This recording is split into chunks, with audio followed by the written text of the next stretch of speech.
बिस्मिल्लाहिर्रहमानिर्रहीम। जी बच्चों, जैसा कि आप जानते हैं कल हमने चैप्टर 1 के एमसीक्यूज़ को सॉल्व किया था।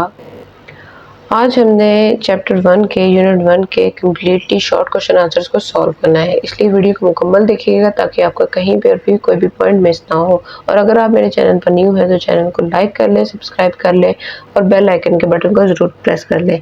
दूसरी एक चीज़ और बताना चाहती हूँ कि हमने 9th क्लास के फिज़िक्स मैथ्स के नोट्स हमारे प्रॉपर वीडियोस बन रही हैं, अपलोड हो रही हैं। आप लोग उसके मुताबिक भी प्लेलिस्ट में जाएंगे, आपको तमाम वीडियोस मिल जाएंगी।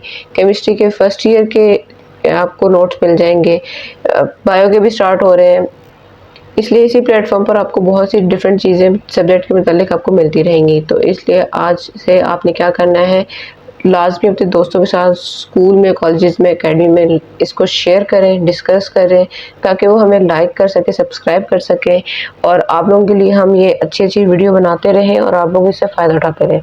तो चलें जी, शॉर्ट क्वेश्चन आंसर्स हमारे हैं 8 दिए हुए। सबसे पहला हमारा शॉर्ट क्वेश्चन है, what are base unit and derived units, give some examples of both units. बच्चों ये 9th क्लास में भी हमने जब फिजिक्स का चैप्टर कर रहे थे तो तब भी हमने बेस यूनिट और ड्राइव यूनिट की मुतालिक पढ़ा हुआ है, इनके एग्जांपल्स को किया हुआ है। सेम वही आप आंसर लिख लें, कोई इशू नहीं है, वही चीज़ है, ठीक है। अभी मैंने आपके लिए कुछ नोट्स रेडी किए हुए, तो बच्चों मैं वहीं से आप लोगों को बता देती हूँ। आप लोगों ने एज इट इज़ यही आंसर लिखना है तो आपको पूरे 2 नंबर मिल जाएंगे, ठीक है। अब बेस यूनिट सबसे पहले तो आप उसकी डेफिनेशन लिख लें, चाहे उसको पॉइंट्स के फॉर्म में लिख लें, चाहे उसकी डेफिनेशन लिख लें। The unit assigned to the base quantities are called base unit. वो यूनिट्स जो बेस के साथ आपके रेलिवेंट होते हैं ना, वो क्या कहलाते हैं, बेस यूनिट्स कहलाते हैं। There are 7 base units of different physical quantities, ठीक है। सब important base units are this. ये हमारे पास बेस यूनिट्स हैं, ठीक है। ये मोस्ट इंपॉर्टेंट होते हैं, क्यों? क्योंकि इन्हीं से ही ये किसी के ऊपर डिपेंडेबल नहीं होते हैं, ये किसी के ऊपर डिपेंड नहीं कर रहे होते हैं। और ये क्योंकि खुद एक नाम दे रहे होते हैं, जैसे कि लेंथ, मास, टाइम, टेम्परेचर, मीटर, किलोमीटर, ठीक है। तो ये चीज़ होगी। अब ड्राइव यूनिट्स में क्या होता है,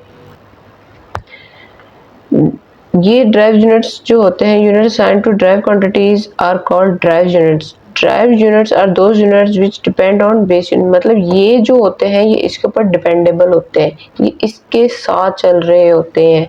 सब important derived units are force, work, pressure, उनके यूनिट्स ये हैं और उनके सिंबल्स ये हैं, ठीक है। तो सिंपल सा आंसर यहाँ से लेकर यहाँ तक आप लोगों ने एज इट इज़ ये लिखने की ज़रूरत नहीं है, ना लिखिएगा। वैसे अगर आप लोग लिखना चाहें तो बहुत अच्छी बात है, अगर आप लोगों से याद हो जाए तो आप लोग लिख लीजिएगा। क्वेश्चन नंबर 2 है, how many scientific figures should be written in the following. अगर हमारे पास कितनी साइंटिफिक फिगर्स आती हैं, अगर हम एक पार्ट है मल्टीप्लाई और डिवाइड करें सेवरल नंबर्स को, ठीक है, तो उसके लिए आप सबसे पहले तो पहले पार्ट को मैं एक्सप्लेन कर देती हूँ। In multiplying and division numbers keep the numbers of scientific figure in the product or question not more than that contain in her least count factor. मतलब क्या हुआ, जैसे कि अभी हमने क्वेश्चन सॉल्व किए थे एमसीक्यूज में भी, लास्ट वीडियो जिन बच्चों ने देखी है, तो जो हमारा मिनिमम नंबर होता है ना, लीस्ट सबसे छोटा, वो हमारा लीस्ट काउंट होता है और वही नंबर हमने एटलीस्ट उतना ही लेना होता है। ये हमारे पास एग्जांपल के तौर पे आप ले लें और इसकी एग्जांपल लिख लें, कोई भी वैल्यू ले लें, उसका सबसे छोटा नंबर जो सबसे छोटी वैल्यू होगी ना, वो हमारा क्या होता है, हमारा हम उसी नंबर को कंसीडर करते हैं। सेम एज इट इज़ क्या करते हैं, एडिशन और सब्ट्रैक्शन में भी यही करते हैं। इन एडिंग और subtracting number the number of decimal place in the answer should be equal to the smallest number, ठीक है। इसकी एग्जांपल उन्होंने यही दी है कि अगर आपके पास कोई नंबर है, उसकी जो लीस्ट काउंट में सबसे छोटी वैल्यू जो आ रही है ना, हमने वही नंबर आंसर में भी लेना है। जैसे यहाँ पे 72.1 था, यहाँ पे वैल्यू जो दी हुई थी, जो आंसर आ रहा था वो 5 में ही आया है। हम लोगों ने 2 डिजिट से 3 डिजिट में आंसर नहीं लेके जाना, हमने 1 डिजिट के साथ 1 डिजिट को ही लेके जाना है। अगर 2 डिजिट है तो लीस्ट में तो हमें 2 के साथ करना है, अगर 3 है तो 3 के साथ करना है, ठीक है। नोट्स मैंने रेडी किए हुए हैं, आप लोगों ने लिखना है, याद करना है, अच्छे से एक्सप्लेन मैंने कर दिया है, समझ आ रही होगी आपको। पार्ट 3 हमारे पास दिया हुआ है short question answer. How is the vernier scale related to the main scale of a vernier caliper? What is meant by LC? ठीक है, least count of the vernier caliper, ये हम लोगों ने बच्चों पहले भी पढ़ा हुआ है, 9th क्लास में भी किया हुआ है। The vernier scale is a secondary scale on a vernier caliper used for measure fractions of the smallest division on the main scale. सबसे छोटी से छोटी वैल्यू को यूज करने के लिए मेन स्केल के साथ हम क्या करते हैं, वर्नियर कैलिपर का यूज करते हैं। It slides along the main scale and provides more precious reading. ये हम जो है मेन स्केल के साथ यूज़ करते हैं, इसको स्प्रेड करते हैं अप एंड डाउन की तरफ, तो क्या होता है हमारे पास एक्यूरेट रीडिंग आ जाती है। Each division on the vernier scale is slightly smaller than those on the main scale. Vernier scale में क्या होता है कि वैल्यू छोटी सी होती है मेन स्केल की निस्बत, ठीक है। अब इसका फॉर्मूला आप लोग यहाँ से लिख लीजिएगा, smallest measurement this LC. Least count की उन्होंने डेफिनेशन पूछी है, हमने लीस्ट काउंट की डेफिनेशन बता दी है, उसके बाद उसका फॉर्मूला आ जाता है। फॉर्मूले को ड्राइव कैसे करते हैं, इस तरह करते हैं। उसकी करेक्ट वैल्यू क्या होती है हमारे पास 0.01 होती है। ये 9th क्लास के मतलब क्वेश्चन था, हम लोगों ने डिटेल तुमसे समझा हुआ है, सीखा हुआ है, इसलिए मैं भी ज़्यादा डिटेल के साथ आपको नहीं बता रही। मुझे उम्मीद है मेरे बच्चों का कंसेप्ट इसके मतलब क्लियर होगा। जी बच्चों, क्वेश्चन नंबर 4 हमारे पास जो दिया हुआ है वो दिया हुआ है, right the following numbers in scientific notation. बच्चों ये साइंटिफिक नोटेशन वाला क्वेश्चन भी हम लोग पहले कर चुके हैं। कैसे सॉल्व करते हैं कि हमने फर्स्ट नॉन डिजिट 0 के बाद आना होता है। अब इसको मैं सॉल्व करके बताती हूँ आपको। देखें, हमने क्या करना है, फर्स्ट नॉन जीरो नंबर के पास जाना है, तो यहाँ से इसने यहाँ तक शिफ्ट होना है। तो कितने नंबर उससे जंप किया है, 2 डिजिट्स, यहाँ से यहाँ पर 1.43, ठीक है। अब आगे क्या होगा, डेसिमल के बाद वाला नंबर भी यहाँ पर आ जाएगा, मल्टीप्लाई बाय 10। 10 तो हमारा कंपल्सरी है, साइंटिफिक नोटेशन जैसे आ जाएगी, इसका मतलब 10 है तो आना ही है। आप उसके ऊपर पावर आनी है, तो 1 और 2, पावर कितनी आ जाएगी, 2 आ जाएगी। बच्चों ये चीज़ आप लोगों ने अच्छे से याद रखनी है, जब भी हमने राइट हैंड साइड से लेफ्ट हैंड साइड जाना है तो हमारी पॉजिटिव वैल्यू आती है, पावर जो होती है हमेशा पॉजिटिव आती है। अगर हम लोगों ने लेफ्ट से राइट की तरफ जाएंगे तो हमारी पावर क्या हो जाती है, नेगेटिव हो जाती है। जैसा कि अभी आप पार्ट 2 में देखेंगे, यहाँ पे हमारे पास 0 डेसिमल यहाँ पर है, उसने किस तरफ जाना है, इस तरफ चले जाना है, ठीक है। तो नहीं, पार्ट 2 में भी सेम वैसे ही है। तो कितने जंप उसने किए, 2064 मल्टीप्लाई बाय 2, अच्छा नहीं बल्कि 2 पॉइंट, यहाँ से यहाँ तक जाने के लिए क्या करेंगे हम, यहाँ पर डेसिमल शिफ्ट कर दिया, ठीक है। डेसिमल यहाँ पर आ गया तो क्या हो जाएगा, हमारे पास पावर कितनी आ जाएगी, 10 की पावर 2 आ जाएगी। यहाँ से यहाँ पे उससे जंप करने में कितने डिजिट्स लिए, 2 डिजिट्स लिए, तो इसलिए क्या हो गया, 10 की पावर क्या आ गई, 2। ये वाला 10 की पावर 2 अपनी जगह पर ही है। बेसिस सेम हो बच्चों तो क्या करते हैं, पावर्स को ऐड कर देते हैं। तो यहाँ से जब हमने पावर्स को ऐड किया तो हमारे पास आंसर क्या आ गया है, 2 + 2 4 आ गया। तो सिंपल हमने ये साइंटिफिक नोटेशन की फॉर्म में उसको कन्वर्ट कर दिया है। Question number 5, right the following numbers using correct prefixes. हमें ये नंबर्स को लेते हुए करेक्ट प्रीफिक्सेस की फॉर्म में कन्वर्ट करना है। आप लोगों को अच्छे से यूनिट्स याद होने चाहिए, प्रीफिक्सेस याद होंगे तभी आप लोग ये क्वेश्चन कर सकेंगे। देखें, 580 मल्टीप्लाई बाय, यहाँ पे पावर यहाँ पर थी, हम अभी एक दफ़ा तो क्वेश्चन को रिपीट कर लेते हैं, ठीक है। 580 मल्टीप्लाई 10 की पावर 2g, तो हम डेसिमल यहाँ पर है, यहाँ से उससे यहाँ तक आने में, फर्स्ट नॉन जीरो के बाद आने में उससे कितने जंप लिए हैं, क्या हुआ, एक जंप लिया, 58.0 मल्टीप्लाई बाय 10 की पावर 1, ये वाली 10 की पावर 2 अपनी जगह पर ही रही। हमने असल में करना क्या था, हमने पावर बनानी है 3, इसलिए मैंने एक जंप लिया है, ठीक है। हमने साइंटिफिक नोटेशन की फॉर्म में कन्वर्ट नहीं कर रहे हैं, हम प्रीफिक्सेस की फॉर्म में कन्वर्ट कर रहे हैं। तो एक जंप लेने से क्या हो जाएगा, यहाँ पे मेरे पास क्या आ जाएगी वैल्यू, 10 की पावर 3 आ जाएगी। और 10 की पावर 3 ग्राम के साथ हो तो इसका मतलब क्या होता है, k = 10 की पावर 3, ठीक है। तो आप लोगों ने क्या करना है, यहाँ पे लिख देना है 58 मल्टीप्लाई बाय, सॉरी मल्टीप्लाई ना भी लिखे, kg, as we know k = 10 की पावर 3, ठीक है। तो ये हमारे पास प्रीफिक्सेस की फॉर्म में कन्वर्ट हो गया है। सेकंड पार्ट हमारे पास दिया हुआ है 0.45 मल्टीप्लाई बाय 10 की पावर -5s। अब हमने क्या करना है, यहाँ से यहाँ पे डेसिमल मूव करेंगे, ठीक है। तो उससे क्या होगा, 4.5 मल्टीप्लाई बाय 10 की पावर, अब जब लेफ्ट हैंड साइड से राइट हैंड साइड जाते हैं तो बच्चों मैंने आपको बताया था हमेशा पावर क्या आती है, नेगेटिव आ जाती है। तो यहाँ पे हमारे पास -1 आ जाएगा। अब -1 ही क्यों लिया है बच्चों, यहाँ पे हमारे पास क्या लिखा हुआ है सेकंड, तो हमने क्या करना है, या तो 10 की पावर, ये देखिए कुछ ऐसा यूनिट बनाना है जो इसके मिलता जुलता हो। तो हमने 1 जब इसलिए लिए थे, यहाँ पे 10 की पावर -6 हो जाएगी। जब -6 हो जाएगी तो क्या हो जाएगा, कि ये इसको किसके इक्वल कह सकते हैं हम, माइक्रो के। 4.5 माइक्रो का यूनिट होता है इस तरह का सेकंड। ठीक है, आपने लिख देना है micro is equal to 10.-6, side पे मेंशन कर दें। तो इसी के साथ हमारा क्वेश्चन नंबर 5 भी कंप्लीट होता है। उम्मीद करती समझ आ गई बच्चों। ये बेसिक से क्वेश्चन है, 9th क्लास से उन्होंने प्रीफिक्सेस किए हैं तो बहुत अच्छे से समझ होगी आप लोगों को।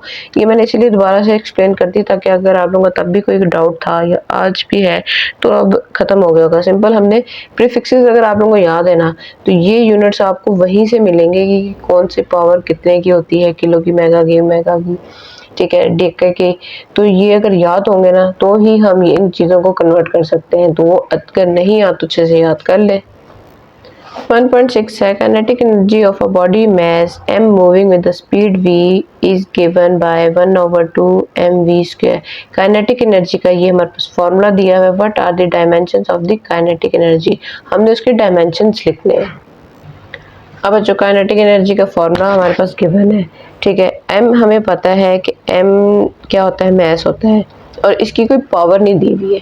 ठीक है, तो हम इसके जो डेरिवेटिव्स लिखेंगे, डायमेंशंस लिखेंगे, वो किस तरह लिखेंगे, 1/2 m की पावर 1, जिसकी कोई पावर नहीं होती उसकी 1 पावर होती है। ठीक है, आप लिखें या ना लिखें उसका कोई इशू नहीं है। ठीक है, उसके बाद है अब वेलोसिटी। वेलोसिटी के ऊपर स्क्वायर दिया हुआ है। ठीक है, और वेलोसिटी की जो हमारे पास डायमेंशन होती है ना बच्चों, वो क्या होती है, वो हमारे पास होती है मीटर पर सेकेंड। ठीक है, अब मीटर पर सेकेंड है तो इसका मतलब क्या, मीटर हमारे पास क्या रिप्रेजेंट कर रहा होता है, लेंथ। अब ये मैं आपको ना रफर पे थोड़ा सा एक्सप्लेन कर देती हूँ।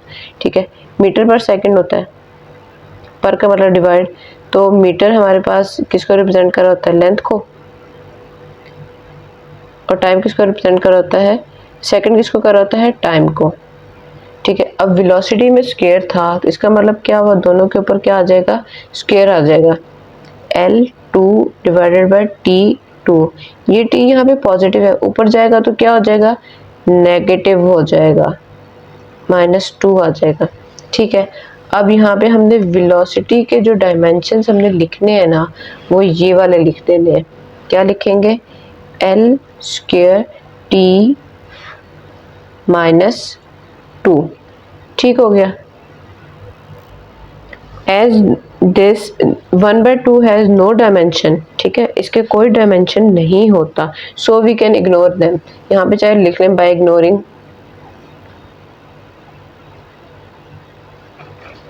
1/2। तो इसका करेक्ट आंसर हमारे पास जो बनेगा ना अब वो ये वाला बनेगा, ML2T -2। ठीक है, तो ये हमारे पास सिंपल से काइनेटिक एनर्जी के डायमेंशंस आ गए हैं। ये देख लें, सिंपल सा हमने क्या किया था। यहाँ इस टाइप में आप इग्नोर कर सकते हैं, लिख सकते हैं by ignoring m/2 because it's have no dimensions. ठीक है, और हमारे पास मैस का क्या डायमेंशन होता है, उसका 1 ही m ही आएगा। वेलोसिटी का क्या था वो हमने ड्राइव कर लिया साइड पर, इस तरह करके हमने डायमेंशंस को लिख दिया है।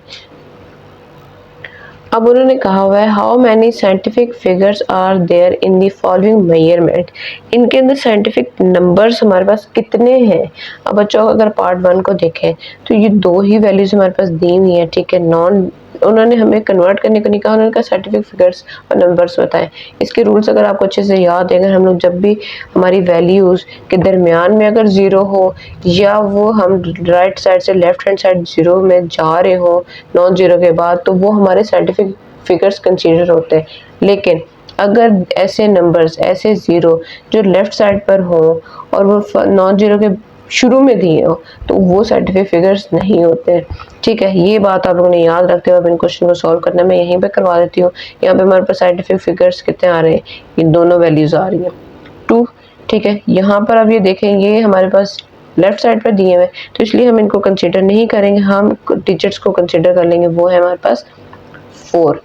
अब ये दरमियान में 0 है, इस तरफ भी साइंटिफिक नंबर्स है, इस तरफ भी साइंटिफिक फिगर्स है, तो ये तमाम के तमाम हमारे पास क्या हो जाएंगे, साइंटिफिक फिगर्स में आ जाएंगे। 2 4 6,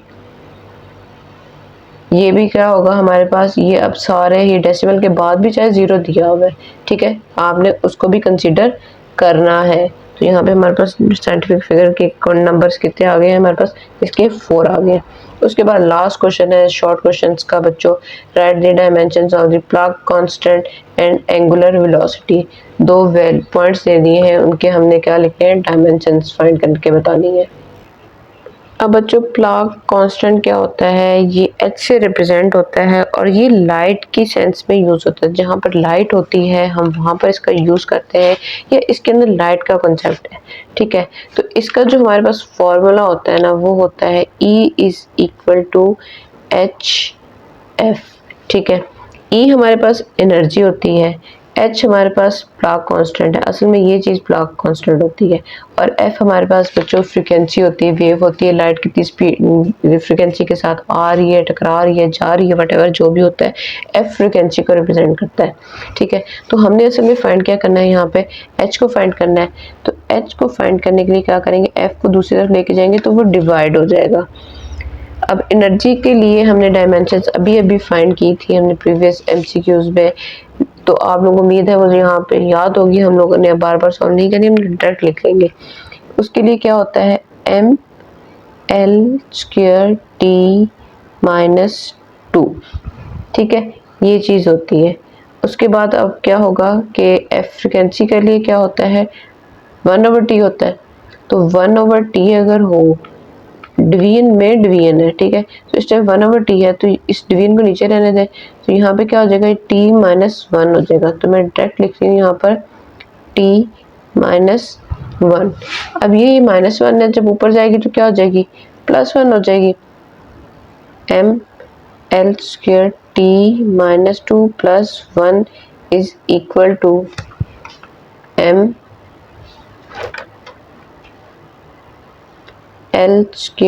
T - 1, ठीक है। तो ये हमारे पास प्लांक कांस्टेंट का डायमेंशंस फाइंड कर लिए। ये चीज़ आप लोगों को अगर नहीं भी याद तो बच्चों आप लोग वीडियो को दोबारा से देखिएगा। अभी रिसेंटली हमने इसको सॉल्व किया है, E = ma की वैल्यूज को, मास की और एक्सेलरेशन की वैल्यूज को पुट किया था, सॉल्व किया था, तो ये चीज़ हमारे पास आ गई थी। फ्रिक्वेंसी में हमारे पास क्या होता है, 1/T होता है, 1/T = T - 1, T नेगेटिव, यहाँ पे नेगेटिव था, चाहे तो आप लोग ऊपर नीचे डायरेक्ट कटिंग कर ले, वरना अदरवाइज इसको नीचे से ऊपर ले जाए, तो ये प्लस माइनस ऊपर जाके प्लस हो गया, plus minus minus, sign of greater वाली माइनस, तो 2 में से 1 माइनस किया तो 1 आ गया, साइन ऑफ ग्रेटर वाली माइनस था, तो ये वाली वैल्यू इस तरह आ गई है। अगली हमारे पास है एंगुलर वेलोसिटी।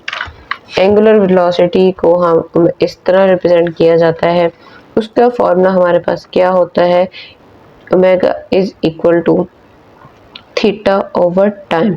अब जो थीटा जो है वो तो एंगल होता है, ठीक है, वो तो किसी की डायमेंशन नहीं होती, उसकी कोई डायमेंशन होती नहीं है क्योंकि वो एंगल है, एंगल के बगैर, ठीक है। एंगल का मतलब ये हुआ कि उसका तो एंगल चेंज होता रहता है ना, कभी कुछ हो जाता है, कभी 15 डिग्री, कभी 30 डिग्री, कभी 120 डिग्री, वटएवर, तो इसलिए उसकी कोई डायमेंशन है ही नहीं। अब रहेगी पीछे टाइम, जिसकी कोई डायमेंशन नहीं है बच्चों, उसका होता है 1।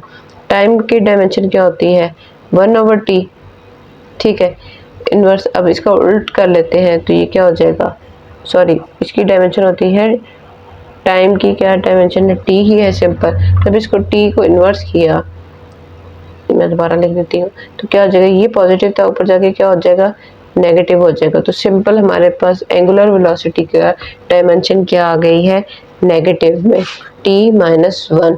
तो उम्मीद करती हूँ बच्चों आपको चैप्टर 1 के short question answers completely solve solution मिल गया होगा, आपको अच्छे से समझ आ गई होगी। फिर भी कहीं पर भी कोई भी कॉन्सेप्ट रहता हो, कुछ समझ ना आ रही हो, तो आप पूछ सकते हैं, वीडियो को दोबारा से देख सकते हैं। ऐसी कोई चीज़ नहीं थी जो मैंने क्लियरली एक्सप्लेन ना की हो और आपको समझ ना आई हो। कल हम इंशाल्लाह नेक्स्ट वीडियो में कंस्ट्रक्टिव रिस्पांस क्वेश्चंस करेंगे। तब बहुत ख्याल रखें, खूब प्रैक्टिस करें, मिलते हैं अगली वीडियो में, तब तक के लिए अल्लाह हाफिज़।